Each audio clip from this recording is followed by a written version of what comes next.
예, 거기 보면요. 암반 분류법이 있는데, 그죠? 암반 분류법. 그죠? 그래서 1150페이지에 보면요. 1150페이지에 보면은 RQD라는 게 있고요. 그 다음에 또 하나는 그 뒤에 보면요. 1152페이지에 뭐가 있냐면은 RMR과 Q 분류라는 게 있어요. 그래서 오늘은 제가 Q 분류하고 그 다음에 RQD를 얘기할 건데요. 암반에다가 점수를 매겨서 어떻게 보강할 거냐 그런 얘기입니다. 그래서 RQD에 대해서는요. RQD의 정의와 개념, 두 번째 RQD 공식, RQD를 어디다 써보느냐, 결과의 적용, 이게 답이에요. 그럼 이것도 마찬가지겠죠? 처음에 RQD가 아니고 Q 시스템의 정의와 개념이 뭐냐, 이거 하고, 그 다음에 Q 시스템에 대해서 공식을 써줘야 돼요. 그 다음에 요거에 대해서 장단점, 그 다음에 요거에 대해서 결과 이용을 어디다 써보느냐, 이렇게 나오면 되는 거예요. 그래서 여기서 제가 지금 뭘 빼먹었냐면요, 요거에서 장단점, 이게 장단점이 뭐냐, 요즘엔 장단점을 좋아하더라고요, 아저씨들이. 그래서 장단점을 써줘야 되는데요. 어딨어? 지금 나눠진 이유예요? 요거에 대해서 장단점, 그 다음에 결과의 이용, 이걸 어디다 써보느냐 이거야. 응? 이게 답이에요. 그리고 정의, 오늘다가 나눠진 유의물을 보시면요. RQD의 정의가 뭐냐, 그러죠? RQD의 정의가 뭐냐. 이거는 대리라는 학자가, 그죠? 거기 써 있죠? 대리라고 한 학자가 제안한 암반 분류법이에요. 그렇죠? 그러면 Q 시스템은 어떤 놈이 제안하느냐? 그렇죠? 스칸디나비아의 NGI, 그죠? 예, 요거는요, NGI, 스칸디나비아 지방공학회입니다. NGI에서 암반 분류, NGI에서 제안한 암반 분류법이다. 누가 만들었냐 이겁니다. 누가 만들었냐? 그렇죠? 그 다음에 그렇죠? 그래서 이거는 코와 채취를 해서 판정한다. 이렇게 돼 있어요. 그죠? 그럼 RQD 공식이 어떻게 되느냐? RQD 값을 이제 계산하는 거야. 계산 어떻게 했냐면요. 이렇게 산이 있어요. 그래서 내가 터널을 이쪽으로 이제 뚫고 나가야 되는 겁니다. 예, 그러면 여기까지 딱 왔어. 그래가지고 요 내가 굴착하고자 하는 대상 집안에 코어를 채취하는 거예요. 그래서 여기서까지가 총 보링 연장입니다. 여러분들 이런 그림을 그리셔야 돼. 총 보링 연장. 이게 여기서까지예요. 그래서 총 보링 연장분의 이런 얘기예요. 총 보링 연장분의 10cm 이상 되는 코어만 합치는 거예요. 코어의 합에다가 여기다 곱하기 100 이래가지고 나오는 값이 RQD네. 무슨 말이냐면요, 코어 채취를 딱 해서 상자에 놓고 보니까 여기서까지는 10전이에요. 이렇게 했는데 여기서까지는 5전이야. 안 들어가는 거야. 그 다음에 여기는 15전이야. 들어가. 그 다음에 여기서까지는 45전이야. 예. 60, 그 다음에 70 되는 거예요. 그죠? 60에다가 70. 그래서 10점 이상 되는 걸 다 더하니까 이거는 RQD 값이 70점이다. 이런 얘기입니다. 그럼 이 값이 크면 좋아, 작으면 좋아요? 이게 작다, 이 얘기는 쪼가리함이 많다, 이런 얘기야. 예, 그러면 내가 굴착을 아직 안 했지만 붕괴될 가능성이 많다, 이런 거죠. 그렇죠? 10cm라 해봐, 요 정도 요거밖에 안 되는 거예요. 요런 쪼가리가 많아야 되는 거야. 근데 이게 적다. 이 값이 만약에 20밖에 안 된다. 그 얘기 뭐냐면요, 여기에 그냥 아주 그냥 막 빡빡빡 그냥 균열이 맑았다 이런 얘기야. 내가 굴착하고자 하는 이 대상 기반이 아직 굴착 안 했지만 무슨 말인지 아시죠? 그러니까 암반을 분류하는데 상당히 중요한 자료가 되는 거야. 이 RQD 값이. 그렇죠? 코어 채취해서 미리 알아보는 겁니다. 그래서 이 값이 20, 40, 60, 80, 100 따라서 2, 4, 6, 8점. RQD 값이 이렇게 돼 있어. 그러면 여기서부터 거꾸로 올라간 거야. 수, 우, 미, 양, 가. 응? 이렇게 되는 겁니다.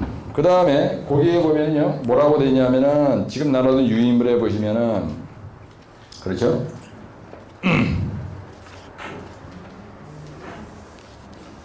RQD가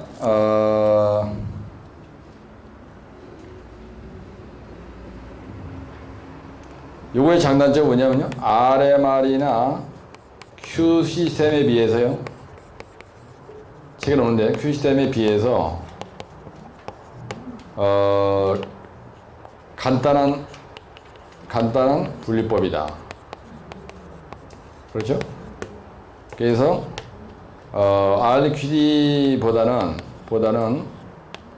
RMR이나 Q 시스템을 하는 게 훨씬 더 안전한 보강이 된다. 이렇게 쓰시라고요. 이렇게 쓰면 되는 거야. 그 다음에 여기에 지금 결과 이용이 빠졌는데 이 결과 이용을 어디서 보느냐면요. 결과 이용은 터널의 보강법 선정을 해주세요. 터널의 보강에 선정해 쓰고 사면의 보강법 선정해 쓰고요. 보강법 선정해 쓴다. 이렇게 쓰는 게 답이에요. 그래서 RQD는 지금 나눠진 유인물에 보면은 RQD 이용, 그래서 RMR 분류, Q 분류, 변형계수, 집어 방법, 그렇죠? 여기서 얘기하는 요건 이제 집어 방법 얘기하는 거야. 근데 Q 분류 할 때도 이걸 써먹어요. 그 다음에 RMR 할 때도 이걸 써먹습니다. RMR에 대한 분류를 할 때도 이거를 써먹어요. 여기다가 이용한다. 이게 답이에요. 근데 여러분들이 장단점 쓰라고 결과 이용 쓰라고 하면 잘 안 납니다. 장단점 쓰라 그랬어. 그럼 요걸 갖다 쓰는 답이에요. 여기에 갖다 써도 돼요. 우선 이해하시죠? 결과의 이용을 장단점에다 써먹어도 된다 이런 얘기야. 그렇잖아. 요거에 대한 장단점 특징은 뭐냐? 터널 보강법 선정에 쓴다. 사면 보강법의 기준이 된다. Q 시스템 분류할 때 써먹는다. RMR 분류할 때 써먹는다. 그렇죠? SMR 분류할 때도 써먹어요. SMR. 그렇죠? SMR 분류할 때도 이걸 써먹는다. 그래서 약방의 감추다는 얘기예요. 요 RQD 값은 약방의 감추예요. 아주 기본적인 암반의 조사. 그러니까 암반 분류 이 얘기 뭐냐면요. 이 말을 쉽게 얘기하면 암반을 조사를 해가지고요. 분류하는 거예요, 분류. 예, 분류를 어떻게 했냐? 2, 4, 6, 8자로 분류를 해가지고. 그렇죠? 여기에서 이거 이해하다 만약에. RQD 값이 이렇다. 그러면 집중 보강해야 돼요, 여기. 근데 RQD 값이 80 이상이다. 안 보강해도 돼. 안 보강. 해도 된다. 그렇죠? 이 점수가 작다는 거는 아주 쪼가리함, 즉 전리가 많다. 예, 이게 크다는 얘기는 전리가 없다. 균열이 없다. 이런 얘기죠. 예. 그 다음에 Q 분류는 NGI 스칸디나비아에서 제안한 암반 분리법이다. Q 시스템 공식이 어떻게 하느냐? Q 값은 이거로 R, 거, 지, 수풍운이라 그랬죠? 예, 수풍운. 요것만 알면은 장단점, 결과 이용. 쉽게 하는 거예요. 그래서 이거는 RQD 되죠? RQD. 이거는 불연성면의 거칠기죠? 그러니까 JR. 예, 라프니스. 요거 지하수죠? 불연성면에 끼어있는 지하수입니까? JW 맞습니까? 그 다음에 불연성면의 수를 우리가 뭐라 그래요? 조인트. 남바라 그러죠? 남바. 요 조인트는 뭐냐? 이 조인트가 전리야, 전리. 이 전리란 말이야. 예, 요 약자를 알아줘야 돼. 따라서 알거지, 수풍은. 요거는 전리의 수. 요거 N은 남바니까. 전리의 수죠? 예, 전리수. 조인트의 약자입니다. 요거는 라프니스야. 전리면의 거칠기예요. 예?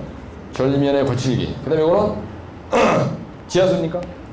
네, 지하수. 그 다음에 요거는 전리면 옆에 붙어있는 암석의 풍화 정도. 약자가 뭐예요?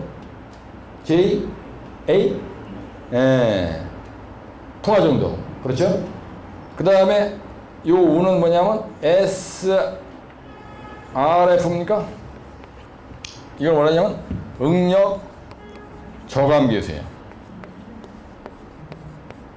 이게 왜 응력 저감계수냐? 여러분들 약자를 알아셔야 돼요. 이게 뭐의 약자냐면요. 스트레스가 응력이죠?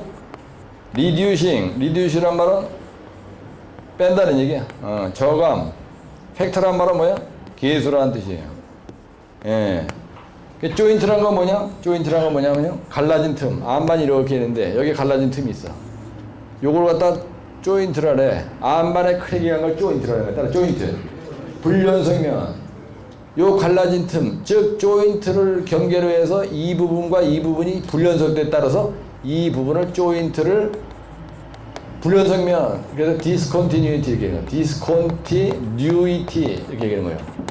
요걸 갖다 전리, 요걸 갖다 불연성면 같은 말입니다. 예? 예. 따라서 알거지 수풍은 요 R은 뭐냐? 라프니스의 약자. 라프니스라 라프, 터프 라프. 아, 그 사람 터프하다. 그죠? 라프 거친다. 라프니스. 이건 워터의 약자고요. 예. 이건 조인트 약자고요. 요거는 풍화고요. 요거는 스트레스. 따라 스트레스. 리듀싱. 리듀스라는 말은 감소하다 는 얘기야. 저감하다, 감소하다. 그래서 응력 저감계수. 따라 스트레스. 리듀싱 팩터. 응력 저감계수예요. 그래서 알거지 수풍은 이렇게 이어지는데 여기 전부 다 곱하기입니다. 이걸 모르고 또 플러스로 가면 이제 피곤한 거야. 따라 알거지 수풍은 요 장단점에 써 있는 말을 가만히 보시라고. 지켜보시면 뭐라고 하냐면요. 장단점에 써 있는 말이 대단한 개수가 써 있는 거예요. 거기 보세요. 안반의 전단 강도에 주안점을 둔 분류이고 현장 응력을 고려한다. 이게 무슨 말이에요? 여기 보세요. 여기 봐. 응력 저감계수. 요거 응력 저감계수를 고려. 이게 특징이야. 이거를 보고 뺏기라는 얘기는 두 번째, 그죠? 장점이 뭐냐면요. 팽창성 안반과 같은 취약한 층에 적합하다 이렇게 돼 있어. 예. 팽창성 안반은 물을 먹으면은 수축 팽창하는 게 심한 안반을 팽창성 안반이라고 합니다. 그 다음에 이건요 아주 구체적인 안반 물법이야. 그래서 대가리 터져. 이걸로 하면 사람 환장하는 겁니다. 거기에 보면 뭐라고 하느냐? 그러죠? 예. 분리에 따라 아주 구체적인 보강 방법이 제시된다. RQD가 되는 구체적인 보강 방법이 제시가 안 돼. 그 다음에 단점 뭐냐? 전리의 방향성이 고려가 안 돼 있어요. 전리의 거칠기, 따라서 전리의 거칠기, 전리면의 지하수, 전리면의 수, 전리면의 풍화도, 이건 있는데 전리의 방향성이 고려가 안 됐다 이거야. 에? 이게 뭐 전리의 방향성이 고려가 안 된 거다. 이게 특징이라는 거야. 이게 개소리지. 이게. 완전히 말장난치는 거예요. 그 다음에 시추 조사 자료만으로 신뢰성이 있게 판단하기가 더럽다. 당연한 얘기지. 시추 조사라는 건 뭐냐? 이거요. RQD만 가지고는 Q 값을 알 수가 없다는 얘기야. 예? 분류가 복잡해. 예, 거기 써 있죠? 분류가 아주 복잡합니다. 요 불연성면의 수도 세 알아야 되고, 풍화도도 알아야 되고, 응력 저강에서도 계산해야 되고, 물도 다 체크해야 되고, 거칠기도 해야 되고, RQD가 다 빼야 돼. RQD는 낼름 요거 하나만 가지면 되는데, 예? 이런 거에 비해서 씨랄하게 복잡한 거야. 그래서 특징 그러면요. 이 장단점은 사실 특징 쓰라는 건데, 이렇게 쓰라고 안 하더라도 여러분 써야 되는데 이걸 보고 뺏기는 겁니다. 이걸 보고 예. 같이 한번 따라하세요. Q 시스템의 계열을 쓸 때 따라서요. 스칸디나비아 지방공학회 즉 NGI에서 제안한 안반 분리법인데 Q 시스템을 분류하는 매개 변수는 알거지 수풍운이다. 알거지로 됐다. 이거 알거지 수풍운이다. 이게 이렇게 쓰는 거예요. 여러분들이 이 공식을 확실하게 외워야 됩니다. 이것만 알면요 모든 게 끝나는 거예요. 이거 쳐다보고 알거지 수풍운으로 안반의 분류를 하는 방법이다. 이게 이 서론에다 쓸 말이다는 얘기야. 그러고 나서 이 글씨를 갖다가 요렇게 알거지 수풍이라고 폼나게 딱 써주고 여기서 요거는 RQD 그 다음에 요거는 JR 이게 거칠기 해가지고 1, 2, 3, 4, 5, 6, 6개를 늘어놓고 이거는 뭐고 이거는 뭐다 중얼대. 그러다가 장단 잡을 때 느닷없이 이거에 대한 특징이라고 쓰고 이거는 RQD를 고려한 안반분리법이고 불연성면의 거치기를 이걸 말로 쓰는 거 아니에요? 여기서 쓴 거 또 쓴 거죠? 네, 불연성면의 거치기를 반영한 공법이고 불연성면의 지하수 상태를 고려한 안반분리법이고 불연성면의 수를 했는데 그다음에 불연성면의 풍화도를 고려했는데 불연성면의 방향성은 전혀 고려를 안 한 거다. 그 다음에 응력 저강해수를 반드시 반영해서 아주 복잡하다. 이게 답이에요. 그래서 아주 구체적인 보강 방법이다. 이게 답이라 이거예요. 예? 근데 이 공식은 완전히 저 구석에다 처박아 놓고 글씨도 된 것만 계속 외우려면 외우긴 존나게 외우는데 2, 3일만 지나면 아이씨 장난치기 뭐더라 100번에 대하라도 나오려는 거야. 예? 그래서요 따라하세요. 알거지. 예, 뭐냐면요 Q 시스템에 의해서 안반을 분류하려면은 RQD 값을 파악해야 된다 그야. 예? 무슨 말인지 아시죠? 예. 그 다음에 요거다 이거지. 근데 이게 키야 이게. 그 다음에 거기 뭐라 하냐? 결과의 이용 이렇게 되지. 결과의 이용. 지보 패턴을 결정할 수 있다. 무지보 굴진기를 구할 수 있다. 그렇죠? 예. 이게 뭐냐면 결과의 이용은 지보 공법에 선정을 할 수 있다. 무지보 뭐라고 되어 있어요? 예? 거기 뭐라고 되어 있어요? 예, 무지보라는 건 뭐냐면요. 굴진 길이를 추정할 수가 있는 거예요. 예, 쇼크레트, 락볼트, 강지보 안 되고 막 나갈 수 있는 그 길이가 얼마나 되느냐. 이 Q값을 딱 보면은. 그렇죠? 여기에서 이 값이 작다. 이게 아주 거칠지 않고 연해. 지하수가 지랄나게 많아. 불연성면의 수가 지랄나게 많아. 풍화도가 아주 심해. 예. 그럼 무지보하고 막 그냥 굴착 3m, 4m 나가면 돼, 안 돼? 안 되죠? 예? 이 RQD 값이 100이야. 거칠기가 그냥 엄청나게 까칠까칠해, 그냥. 경함이야. 경함이면 이것도 크고 이것도 커요. 경함이야. 이 조인트가 없어. 그럼 물도 없는 거예요. 그렇죠? 그 다음에 불연성면의 수가 없는 거예요. 경함이면. 일주합주가 1500이다. 그럼 풍화도 없어. 그럼 이 값이 커지는 거예요. 그러면 무지보 굴잔 연속 3m 막 발파하고 나가도 안 무너진다는 얘기야. 그 다음에 연구 락볼트의 길이를 구할 수 있어요. 락볼트의 길이를 추정할 수가 있어요. 이걸로. 락볼트의 길이를 추정할 수 있다. 여기는 없는데 쇼크리트의 두께도 결정할 수 있어요. 그렇죠? 예, 쇼크리트의 두께도 결정할 수가 있다. 두께 결정 안 됐습니다. 근데 사실은 이 말이 뭐하고 똑같으냐? RQD의 결과 이용하고 똑같아요. 예? RMR, Q 시스템. 지금 내가 얘기한 거는 Q에 대한 얘기를 한 겁니다. 그래서 RMR이 시점을 현재놨죠. Q 시스템이 이제 원한다. 그 다음에 만약에 RQD가 나왔다. 그러면 RQD, RMR, Q별로 뭐 또 SMR 분류라는 것도 있습니다. 이거의 결과의 이용은 다 똑같아요. 똑같아요. 그렇잖아. 에? 안반 분류를 해서 그걸 어디다 써먹느냐 하는 건 똑같다 이거야. 이 결과의 이용은. 이게 똑같은 거예요. 근데 뭐가 틀리냐? 어디에서 만드는 거냐? 그 다음에 공식이 틀려. 여기 보면 공식이 틀리죠? 에? 공식이 틀리잖아, 이게. 그거 얼마나 쉬워요. 전체를 한 방에 보시라. 따라서 알거지 수풍은. 근데 스칸디나비아에서 몇 개 터널을 조사해서 이게 나온 거라고요? 200개 터널. NGI라고 하는 지방공학회에서 200개 터널에 샘플링을 해가지고 나온 엔지니어링 시스템이에요. 근데 이게 아주 복잡합니다. 근데 이거 도하에서 터널공사 단위단장 그 통신구 터널 할 때 있잖아요. 그 국장님 이걸로 하라는 거야. 그래가지고 사람 들볶으려면 이걸로 쎄리 조시는 거냐. 그래가지고 내가 여우짓 해가지고 그냥 난 RMR로 했지. 근데 이걸로 하라면요 사람들이 몰라. 그리고 엄청 일이 많아. 그래가지고 온갖 그냥 그때 내가 이거 비빈 게 그냥 손꼽이 다 없어요. 그때 이거 안 하려고 온갖 여우짓 다 해가지고 Q 시스템 아주 골치 아픈 엄청나게 복잡해져가지고 책에 보면요 아주 뭐 RMR 가지고 30분이 끝나. 근데 저거는요 이틀 걸려 이틀. 그래서 보고하려면 막 머리가 아픈 거야.